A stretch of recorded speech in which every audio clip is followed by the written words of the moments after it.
Okay, for today's cool down, we're introducing a new project, Run Manaslu. So, Tyler, you're announcing a new book project based on your Is it Manaslu or Manaslu? I've heard it said both ways. I honestly don't Okay. know. And now I'm thinking Okay. about it, and it's like when you're overthinking a word, and I can't even remember which one I say. I think I say Manaslu. Yeah, I Manaslu. think you That's what I do. say.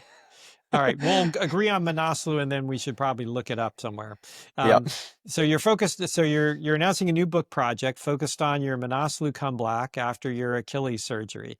So what inspired you to document this journey in book form uh, rather than just the normal way you've done it? And how will this differ since you just released a film about this whole journey as well? How will it differ from the film? So I think this is actually the third book I've tried to write. I actually really love writing. That was kind of my first passion. Was back in middle school. I think it was Miss Capetta at Fenn, and then Fitz at Fenn really connected with me, both of them, about writing, and that was kind of my first creative love. I mean, music I'd done since I was like 6 or whatever, but that was really the first thing that spoke to me. That was even before I kind of started playing guitar, or maybe it was right around the same time. So I think that was the first creative thing I ever wanted to be, was a writer. And I spent a lot of time and effort thinking about that when I was a student, and then eventually kind of ended up going more towards the math science side, but have always kept that creativity part in my mind. And I do a lot of writing. Long story short, I thought about writing a book the first time I went to Aconcagua, and then I didn't. I failed. I wasn't successful on the route that year, and then I went back the next year, and that was when uh, I set the Aconcagua record and the Kilimanjaro record, and I probably got like 50% of the way done with that book, and I was really leaning heavily on my training logs, and it just wasn't working. I couldn't find a process that worked for me. My schedule was just too busy to commit to time to writing. And I just didn't feel like the training logs were working. Like I was going to have to rewrite everything from scratch. And that felt like a really daunting amount of work. And it wasn't until we were pretty close, like to the final cuts of the film, at the end of last year, maybe, that I started thinking, you know what, this is a really cool story, and we kind of have the narrative arc already. And I wonder if I could take this and put it into a writing project. And that was when I talked to you guys about it, I remember, and started actually just making a habit of it. And it was so funny because I really just approached it uh like it was a training project. It's literally a tab on my training spreadsheet is like Manaslu book project. It's like I have like every day, okay, here's how many words I think I can write this day. And I will line that up with my training. So it's like, oh, if I have a really hard day of training, then that number is lower. And when I have like a long flight or something, then it's much higher. And it's kind of funny because it's like a glimpse into my brain, I guess, if this is how I do anything. But I think once I had that system in place, then it became a really fun thing to work on, because I had this accountability for myself where every day I was like, oh, I'm tired. I might want to go to bed, but I haven't got my 1,000 words in that I said I was going to do today. And so I've got to do it. So that, I guess I'm getting a little bit into the process side, but in terms of that's kind of the why I wanted to write a book, and how I've gotten to this point of actually having the book almost finished, which is why we're talking about it now. And in terms of kind of the difference between the film, I mean, the big difference is, the film is 25 minutes and the book is going to be a couple hundred pages, right? So it's a much, much more in-depth look. There's a Mhm. little bit more, I'd say, uh, like fleshed out story of my trips to Nepal. So personally, I think it reads really fun and fast. It's kind of part travel log and part adventure log, and there's also some backstory. And I just think it's an interesting narrative arc, that whole year of going from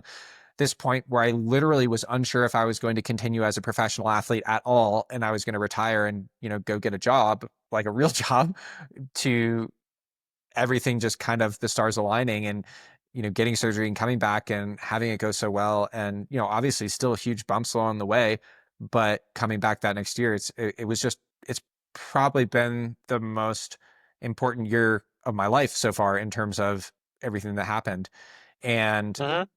having those really detailed training logs from that year was helpful to be able to go in and tell that story in a really detailed way. And so, yeah, I think it's a much more fun, engaging way to share the story than the video. To really, I hope it really gets people there in terms of being in Nepal with me on the mountains, for better and for worse, you know. Yeah, yeah. Well, and I think I'm very much looking forward to it. You are a great writer, Thank and you. writing is such a different medium. So, most people don't notice just how different. It's a different way of thinking, literally. And so, Absolutely. to me, and you can go through for anybody who's read a book and watched the movie. They're very different by definition, and you can get Yep. good movies, bad books, bad movies, good or good both or bad both, right? Yeah. There's some connection usually, but actually there isn't even that much connection oftentimes after a while, because to tell something visually in a movie has to be done so differently. You have to what you have to do is try and get the essence of the ideas out of the book and then make them come to life in the movie. So to me, yeah, I think it's a different experience and wonderful. Both are wonderful, generally Yeah. speaking. And I love I'm looking, watching movies of books I've read and vice versa. Like I will almost always do both. Even if like the movie got completely panned, I will often watch it just because it's like, oh, I've really liked that story and I want to see how it's presented. And yeah, sometimes I'm like, God, that was terrible. But even still, sometimes it's fun to just go back and be in that place again and relive that story of, because yeah, usually it's like, oh, I read the book like 3 years ago and then the movie comes out or something, right? So right. it's fun to just go back Yep. to that. Yep. And I will give a recent example and give a shout out to a book called Lessons in Chemistry, which is one of the best Oh, I books like I've that read in the book. last decade. Yeah. Terrific book. And then the movie came out. Terrific. Well, it wasn't a movie. It was one of those, TV miniseries, HBO or Mhm. some network. I can't even remember which one did a miniseries on it. Also great, in my opinion. I actually have Really not different. watched that one. It's great. I I should think watch it's it. great. Okay. But, Yeah. it can't be the book, right? It just can't be the book. No. There's lots of things No. that are different about it. Yep. But it gets the same idea across of all the really important, really great parts about lessons in chemistry. So, yes. Okay. So, everybody read books. A, Yeah. read Definitely books read in books. I general. love They are books. very different. And B, read Tyler's book once it comes out. Thank you. Okay, so this book is focused on this tumultuous year that we've talked about before. We talked about it in the context of the movie, between your first attempt to set the record on Manaslu and it failed, and then the second time when you were successful. So talk about this theme of learning from failure, your physical recovery from surgery, your successful return, and how that's going to come throughout, and what how that's driving the book's arc. I think that learning from failure is a big theme in my life in general, and probably in almost everyone's life if you look at it. I think we were talking That's the earlier on this cliche, right? podcast. You learn more from failure than Yeah, success, right. right? And it's a cliche, but cliches are often based on truth. And I think this is Oh yeah, one where that 100% is the case because yeah, I, you know, it's funny because I have learned a lot from the things that go really well. I don't want to say that that you don't learn from things from success as well. You know, the record on Manaslu was great, and I learned a tremendous amount on that day of from things that went well from when I did set the record, and that has informed how I'm preparing for Everest now. So I don't want it to seem like, oh, you only learn from your failures, because I think yeah, that is taking the cliche too far. But at yep, the end of the day, I think that for me, especially in my personality, I thrive by being told that I can't do something, and I'm sure that you resonate with that for me going back to childhood, which is, yeah, whether it's literally, oh, you're not allowed to do that when you're a child, to, you don't fit this mold as an athlete, and you're never going to be successful. That I heard that so many times, especially in my early career, from my college coach, all these things. Oh, you don't fit the mold. You're not the right kind of person to be this kind of athlete. That has inspired me so much. Like that gives me so much motivation. And I feel the same way with failure, that when I try to do something and I fail, yes, like we were just talking about the temper tantrum and then problem solving, but that is exactly how I deal with failure is, I might have an emotional reaction. I'm human. I'm going to be upset. But then I think I very quickly switch to taking that failure and using it as a source of problem solving and also a source of inspiration and lighting the fire for the next thing. And I think that the obvious example is failing on Manaslu and coming back and doing it the next year, but that is such a gross oversimplification because it's happening all the time, on a literal day-to-day basis as well as a, month to month and even season to season basis when you have especially really big goals where you work really hard for them, and then if they don't go well, that is super frustrating in the moment, but it also forces you to do this post-mortem, and then you learn so much, and then you take that combined with the kind of chip on your shoulder, like, I'm going to show them next time attitude. And that's like the secret sauce for me. And I think that was what made me so successful last summer in terms of training and then led to the record on Manaslu. So I think to me it's that combination. It's both the problem solving and the inspiration slash like chip on your shoulder side that's the perfect storm. Great. Okay. So I love to watch interviews with authors all the time because I like to write too. And I Mm, love, and everybody always asks, what's your process of any yeah. author? What's your process like? So you've talked a little bit about it. So I don't know if there's more to add, but I had this question out there. So I'm Yeah. going to ask it of you. What's the writing process been like? Has it given you any new insights that weren't apparent during the actual period that you were that you're writing about? Oh yeah. Well, let me answer the second question first because that's almost more interesting. You know, I do keep very detailed training logs, as anyone who is subscribed to my Substack knows. And I've been keeping those for decades at this point. And I went back and read a lot of those in preparation for this book, not just this one year, but many years going back and looking for patterns and things like that. So not only was it just really fun because it brings back all these memories to read, like I could literally read a run entry that's like 4 sentences from 3 years ago, and I can immediately see where that I was that day. Like I can remember what I was listening to if I was listening to an Wow. audiobook. I can remember Mhm. what conversation Connor and I were having that day. Like it's crazy. Like I don't know. I have like a weird Rain Man thing with like memory about runs. So that's number one. It's just been really fun to rekindle some of those memories, and both in this one year that is really the focus of the book, as well as just way farther back. And also seeing bigger patterns. I think we talked about it at some point on this podcast, but one of the things that I noticed, especially in the last year before my surgery, so that would be, um, you know, kind of early 2024, like 2023 to 2024, I just could not get through like a week of training without my Achilles impacting my ability to train. It was every single week there was, oh, my heel hurt so much today and I could barely walk on it. And, so I biked instead of doing this like 20-mile long run that I had planned. And so it was exactly the opposite of this consistency that we've talked about, with regards to this training block that I'm in right now for Everest. So that was one of the things I noticed was just this huge, when you zoom out and you see it and you read it all in one go of like, 6 months of training, it's so obvious. And I'm like, oh God, you poor dude. Like you need to take care of that, man. And it's so obvious in retrospect, but when you're in it, it's like, oh well, maybe this week will be the week that everything is fine, and it never is, and it's just the same pattern. But when you see it in retrospect, it's hindsight is 2020. So yeah, I absolutely have seen things that I probably wouldn't have noticed in the moment. Now looking back in retrospect, so it's been a really fun and fascinating process. I would say in terms of my writing process, like I said before, I definitely have taken like my uh, obsessive little controlling, organized, self-disciplined, whatever words you want to use there. I've definitely taken that approach. So I literally do have like word count goals for each day, and those do correlate with how busy and tired I think I will be that day. Uh-huh. I will shout out Cal Newport's book, Deep Work, which is a great book. Cal Newport, I really like all of his books, actually. I think he writes really well about work and productivity and mindfulness. Yep. Um, Yep. Great guy, worth checking out.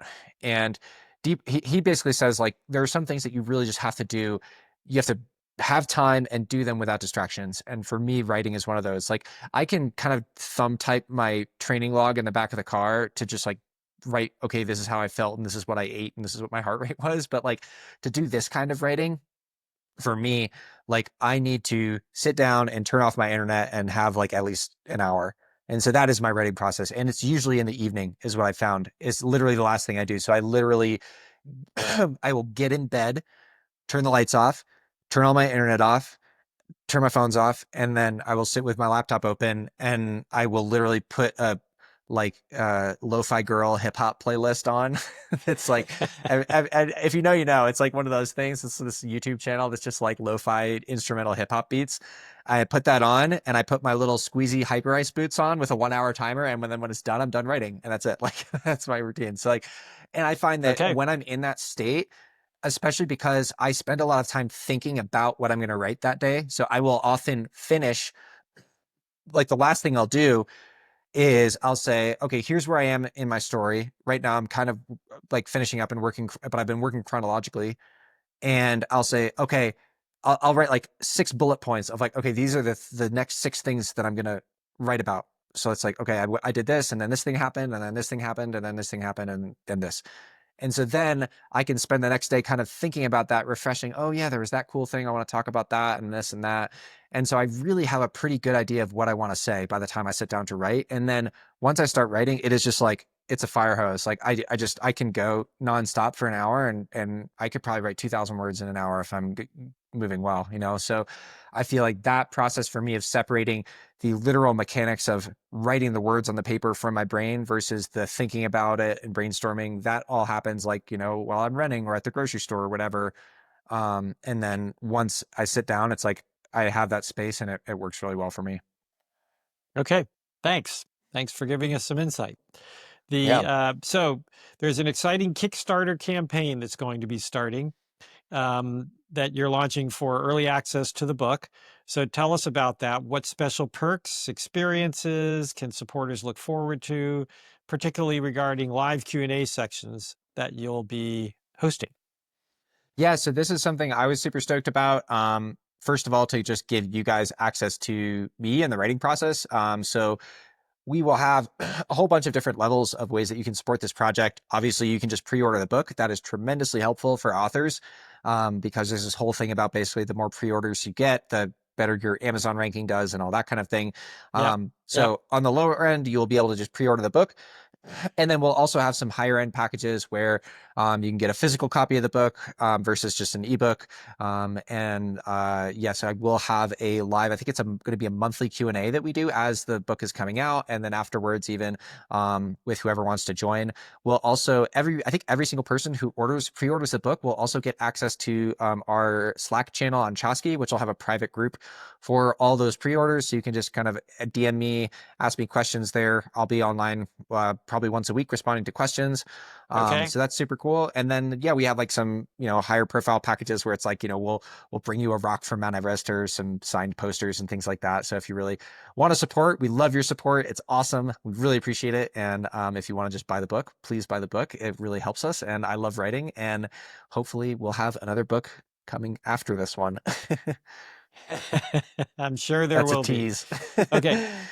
And lastly, in our continuing effort to support the community, um, so for athletes or non-athletes going through their own recovery process or facing difficult, some seemingly insurmountable challenges, what's the one message from this book you hope resonates most strongly and might help people out? I think it was Annie Duke in the book Quit that you and I, Mr. Steve, talked about a lot, Yep. who brings up this idea of, you know, how much will this matter to you in, you know, an hour and a week and 6 months and 5 years? And I think that's a really helpful way to look at anything you're going through. I think when I was going through really hard times, which, you know, I talked about in the film and I'm talking about in the book, I think one of the things that I wished I had heard more was just like, it won't always be like this. It, you know, things will change. You will not always feel like this. The feelings that you're feeling are real, they are legitimate, but you won't feel like this all the time. And I think when you're going through something really hard, whether that's an emotional challenge or, you know, something in sport or in work or in your personal life, whatever it is, it can feel so overwhelming that it's impossible to imagine your life not feeling like that. And that is a one piece of advice I wish I had heard more of, was just it it will get better and you will not feel like this forever. And so that would be my advice. I think that the cliche would be, oh, there's something to learn there, and there is. But I think that's the number one thing. If you're really going through a hard time, just know, like, no matter what it is, it could feel like the biggest deal. And it could be a really big deal. Like if you have like a partner die or something like that, or child die, God, you have terrible things that happen to people, but still, like, people go on to live lives. And it doesn't mean that you're not honoring that event that has happened to you and that has shaped you in some way, but it also doesn't mean that it's going to completely dominate your life for eternity. So that's that I hope is kind of my TED talk, is just that you can take something away from this, that is you know it won't be like this forever.